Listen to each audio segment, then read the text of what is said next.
अस्सलाम वालेकुम दोस्तों, मैं हूं मोहम्मद इमरान अली और मेरे साथ हैं साजिद नसीम भट्ट साहब। दोस्तों, आज ये वीडियो ख़ास तौर पे फिर कह रहा हूँ ख़ास तौर पे उन दोस्तों के लिए है, उन लोगों के लिए है, उन यंगस्टर्स के लिए है जो पाकिस्तान छोड़ के अमेरिका जाना चाहते हैं, पैसा कमाना चाहते हैं, बहुत बड़े बड़े आदमी बनना चाहते हैं, जिनके बहुत बड़े बड़े ख्वाब हैं। दोस्तों, आज ऐसे ही ख्वाब रखने वाले शकील की कहानी आपके साथ शेयर करने जा रहा हूँ। दोस्तों, शकील की थोड़ी सी हिस्ट्री आपके साथ शेयर करना चाहता हूँ। दोस्तों, शकील का ताल्लुक लाहौर से था और शकील के जो पेरेंट्स थे उनकी डेथ हो चुकी थी और वो अपने दादा के साथ एक घर में रह रहा था और उसका सिर्फ एक ही ख्वाब था कि वो किसी तरीके से अमेरिका पहुंच जाए, यूएसए पहुंच जाए। वो अपने दादा के साथ भी अपनी ख्वाहिश का इजहार करता रहता था, अपने दोस्तों के साथ भी बातचीत करता रहता था कि मुझे बाहर जाना है, अमेरिका जाना है, बड़ा आदमी बनना है, पैसे कमाने हैं। दोस्तों, लेकिन इस कहानी में जो ट्विस्ट आएगा आगे जाके, वो उसने मुझे झंझोड़ के रख दिया। देखिए, बात का था, हम अपने ख्वाब, अपनी ख्वाहिशात को पूरा करने के लिए अपनी सारी चीज़ें कुर्बान कर देते हैं। जैसे शकील साहब ने अपनी 2 बेटियों और बेटे को कुर्बान ही कर दिया, बट सब यही कहेंगे ना। अच्छा दोस्तों, हुआ यूं कि शकील को बड़ा शौक था अमेरिका जाने का, तो दादा के साथ अकेला रह रहा था। दादा भी बूढ़े थे, तो दादा शकील को यही कहते रहते थे, बेटा यहीं पे कर लो जो कुछ करना है, पाकिस्तान में दुनिया की हर चीज़ है, जितनी ज्यादा मेहनत करोगे उतने ज्यादा पैसे पाकिस्तान में कमा लोगे। अमेरिका जाके क्या करोगे, मैं पीछे बूढ़ा हूँ, मुझे कुछ हो गया तो फिर मतलब मुझे कौन देखेगा।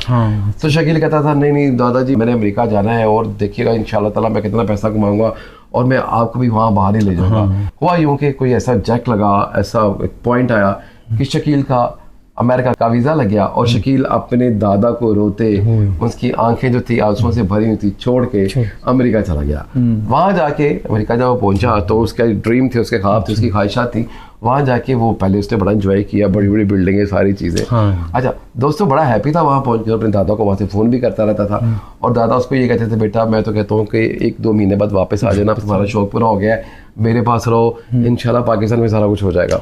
लेकिन वो बात नहीं मान रहा था। खैर, उसका वहाँ पे काम सेटल हो गया, उसने काम करना शुरू कर दिया, जॉब शॉब उसकी लगी, पैसे कमाना शुरू हो गया और बड़ा हैप्पी था। उसके अंदर दादा कि वो जो कमी थी ना, उसको फील कर रहा था कि दादा मेरे साथ नहीं है, क्योंकि माँ बाप भी उसके फौत हो चुके थे और दादा ने उसको पाला था, तो वो उसको दादा की कमी भी महसूस होती थी और वो यही कोशिश कर रहा था कि किसी तरीके से अब मैं दादा को वहाँ बुलाना है।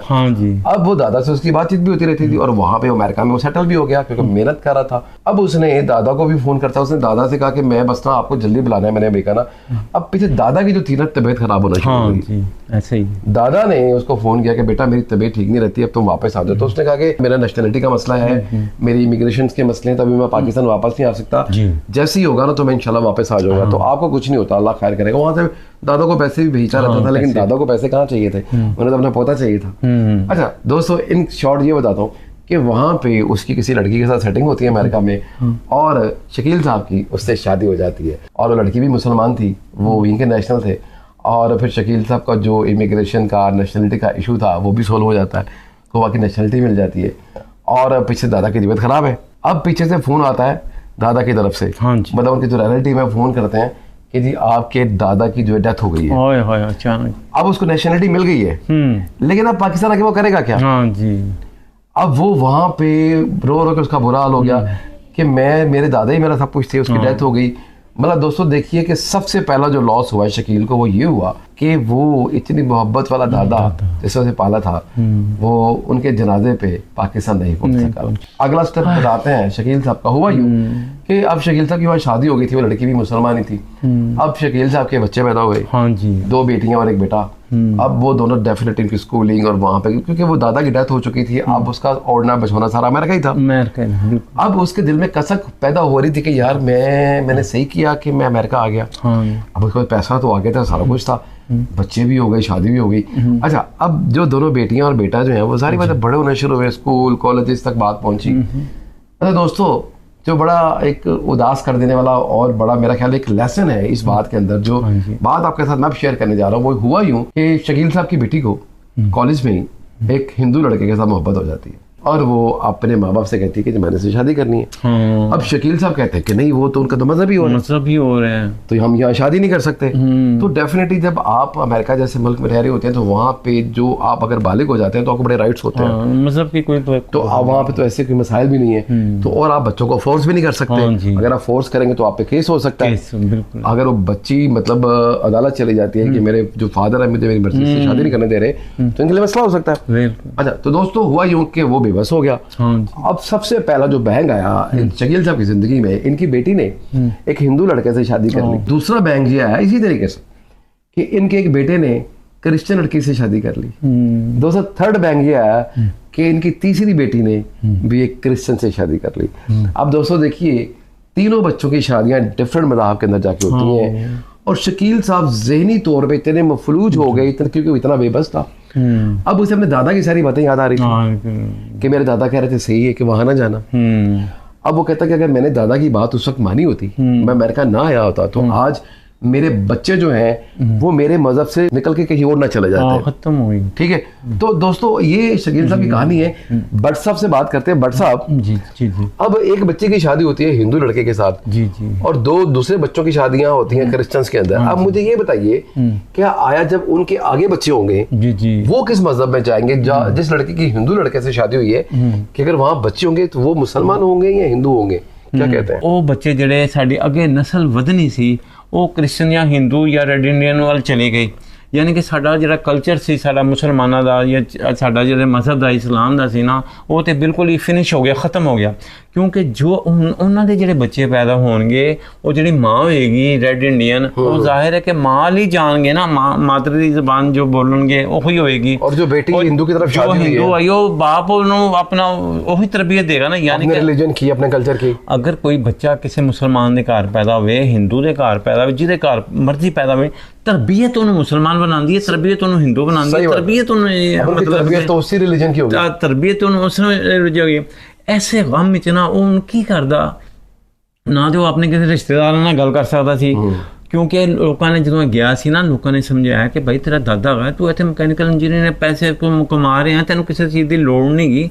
ਇੱਥੇ ਵੀ ਇੱਕ ਦੋ ਰਿਸ਼ਤੇ ਉਹਦੇ ਆਏ ਸਨ ਤੇ ਉਹ ਰਿਸ਼ਤੇ ਨੂੰ ਵੀ ਇਹਨੇ ਠੁਕਰਾ ਦਿੱਤਾ ਸੀ। ਉਹਦੇ ਜ਼ਿਹਨ 'ਚ ਅਮਰੀਕਾ ਫਸਿਆ ਸੀ। ਕਹਿਣ ਵਾਲੀ ਗੱਲ ਹੈਗੀ ਹੈ ਕਿ ਤੁਸੀਂ ਜਦੋਂ ਵੀ ਮਤਲਬ ਬਾਹਰ ਜਾਣਾ, ਕੋਈ ਬੁਰੀ ਗੱਲ ਨਹੀਂ ਗੀ। ਅਮਰੀਕਾ ਜਾਓ, ਆਪਣਾ ਮਾਇਸ਼ੀ ਹਾਲਾਤ ਸਹੀ ਕਰੋ, ਆਪਣਾ ਸਟਰਕਚਰ ਸਹੀ ਕਰੋ, ਆਪਣੇ ਹਾਲਾਤ ਸਹੀ ਕਰੋ, ਗੁਰਬਤ ਨੂੰ ਦੂਰ ਕਰੋ।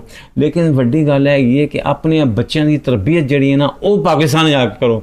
ਤੁਹਾਨੂੰ ਉਸ ਵਕਤ ਇੰਨਾ ਹੋ ਗਿਆ ਸੀ, ਸਟੈਬਲਿਸ਼ ਕਰ ਲਿੱਤਾ ਸੀ, ਇਹਨੂੰ ਚਾਹੀਦਾ ਸੀ ਕਿ ਆਪਣੇ ਬੱਚੇ ਲੈ ਕੇ ਨਾ ਪਾਕਿਸਤਾਨ ਆ ਜਾਂਦਾ। ਇਹ ਥੋੜ੍ਹਾ ਜਿਹਾ ਮਸਲਾ ਸੀ, ਨੈਸ਼ਨਲਿਟੀ ਮਿਲ ਗਈ ਸੀ, 2-4 ਸਾਲ 5 ਸਾਲ ਇੱਥੇ ਬੱਚਿਆਂ ਨੂੰ ਪੜ੍ਹਾਉਂਦਾ ਮੈਟ੍ਰਿਕ ਤੱਕ। ਅਕਸਰ ਲੋਕ ਜਿਹੜੇ ਨਾ Australia, Hong Kong, Taiwan, Singapore, Korea, ਅਕਸਰ ਲੋਕ ਹਾਰਟ ਅਟੈਕ ਨਾਲ ਐਸੀ ਗੱਲ ਤੋਂ ਮਰੇ ਨੇ। ਬੜੇ ਬੜੇ ਵਾਕਿਆਤ ਹੁੰਦੇ ਨੇ। ਤੇ ਜਿਹੜੇ ਯਾਰ ਦੋ ਸੱਜਣ ਬੇਲੀ ਸਾਡੇ ਇਹ ਫਿਲਮ ਦੇਖਦੇ ਪਏ ਨੇ, ਅਸੀਂ ਉਹਨਾਂ ਨੂੰ ਨਸੀਹਤ ਕਰਨੇ ਕਿ ਜਦੋਂ ਤੁਹਾਡੇ ਬੱਚੇ ਹੋਣ ਨਾ, ਤੇ ਉਹਨਾਂ ਨੂੰ ਇਸਲਾਮੀ ਤਾਲੀਮ ਵਾਸਤੇ ਪਾਕਿਸਤਾਨ ਜ਼ਰੂਰ ਲਿਆਓ। ਪਾਕਿਸਤਾਨ ਲਿਆਓਗੇ ਤੇ ਇਹਨਾਂ ਨੂੰ ਕਲਚਰ ਦਾ ਪਤਾ ਲੱਗੇਗਾ ਤੇ ਫਿਰ ਤਰਬੀਅਤ ਹੋਏਗੀ। ਸ਼ਕੀਲ ਸਾਹਿਬ ਜਦੋਂ ਗੱਲ ਕਰਦੇ ਸਨ, ਮੇਰੀ ਵੀ ਅਕਸਰ ਉਹਨਾਂ ਨਾਲ ਗੱਲ ਹੁੰਦੀ ਸੀ, ਤੇ ਉਹ ਮੈਨੂੰ ਰੋ ਕੇ ਇਹੀ ਕਹਿੰਦੇ ਸਨ 2-2 ਘੰਟਾ ਕਿ ਖੁਦਾ ਦੇ ਵਾਸਤੇ ਮੈਂ ਦੁਨੀਆ ਜਹਾਨ ਦੀ ਹਰ ਚੀਜ਼ ਪਾ ਦਿੱਤੀ ਹੈ, ਲੇਕਿਨ ਕੀ ਕੀਤਾ ਮੈਂ ਆਪਣੀ ਔਲਾਦ ਖੋਲ ਦਿੱਤੀ। ਦਾਦਾ ਵੀ ਖੋਲਤਾ। ਜਿਸ ਦੀ ਖਾਤਰ ਮੈਂ ਇੱਥੇ ਆਇਆ ਸਾਂ, ਜਿਸ ਚੀਜ਼ ਦੀ ਖਾਤਰ ਇੱਥੇ ਮੈਂ ਆਇਆ ਸਾਂ ਕਿ ਮੈਨੂੰ ਦੌਲਤ ਮਿਲੇਗੀ, ਸ਼ੋਹਰਤ ਮਿਲੇਗੀ, ਲੇਕਿਨ ਮੈਨੂੰ ਇਹ ਨਹੀਂ ਪਤਾ ਸੀ ਕਿ ਮੇਰੀ ਔਲਾਦ ਮੇਰੇ ਹੱਥੋਂ ਚਲੀ ਜਾਏਗੀ। ਉਹ ਜਦੋਂ ਉਹਦੀ ਔਲਾਦ ਚਲੀ ਗਈ ਤੇ ਦਿਨ ਰਾਤ ਸੋਚਦਾ ਵਿਚਾਰਾ ਬਿਮਾਰ ਰਿਹਾ, ਹਸਪਤਾਲਾਂ 'ਚ ਰਿਹਾ। ਉਹ ਖਿਦਮਤ ਕਰਦੇ ਰਹੇ ਨੇ ਬੱਚੇ ਆ ਕੇ, ਐ ਨਹੀਂ ਕਿ ਉਹਨਾਂ ਨੇ ਖਿਦਮਤ ਨਹੀਂ ਕੀਤੀ, ਲੇਕਿਨ ਉਹਦੇ ਦਿਲ ਦੇ ਜਿਹੜੇ ਜ਼ਖਮ ਸਨ ਉਹ ਕਿਸ ਤਰ੍ਹਾਂ ਭਰ ਸਕਦੇ ਸਨ। ਉਹ ਜਿਹੜਾ ਕਿਸੇ ਦੀ ਬੱਚੇ ਨੂੰ ਕਹੋ ਤੇਰੀ ਧੀ ਹਿੰਦੂ ਨਾਲ ਨੱਚ ਪਈ ਆ, ਤੇਰੀ ਧੀ ਨਹੀਂ ਹਿੰਦੂ, ਇਹ ਤਾਨੇ ਸਾਡੇ ਦੇ ਤਾਨੇ ਨੇ ਨਾ ਇੱਥੇ। ਉੱਥੇ ਤੇ ਕੁਛ ਨਹੀਂ ਹੁੰਦਾ, ਉੱਥੇ ਕੋਈ ਨੇ। ਇੱਥੇ ਤੇ ਕਹਿੰਦਾ ਉਹ ਫਿਰ ਜਦੋਂ ਮੈਂ ਉਹਨੂੰ ਕਹੀ ਤੁਸੀਂ ਹੁਣ ਪਾਕਿਸਤਾਨ ਆਵੇ, ਕਹਿੰਦਾ ਮੈਂ ਪਾਕਿਸਤਾਨ ਕਿਹੜੇ ਮੂੰਹ ਨਾਲ ਆਵਾਂਗਾ? ਜਦੋਂ ਮੈਂ ਇੱਥੇ ਆਵਾਂਗਾ ਤੇ ਮੈਨੂੰ ਲੋਕੀ ਇਹੋ ਕਹਿੰਦੇ ਯਾਰ ਤਾਨੇ ਮਾਰਨਗੇ। ਖੁਦਾ ਦੀ ਕਸਮ ਇੰਨਾ ਮੈਨੂੰ ਨਾ ਰੋਣਾ ਆਇਆ ਉਹਦੀ ਗੱਲਾਂ ਸੁਣ ਕੇ ਨਾ। ਯਕੀਨ ਕਰੋ ਕਿ ਮੈਂ ਕਿਹਾ ਚਲੋ ਜੀ ਸ਼ਕੀਲ ਸਾਹਿਬ को जो कुछ हो गया, तो कहना यार जो कुछ नहीं है मेरा सारा कुछ ही बर्बाद हो गया।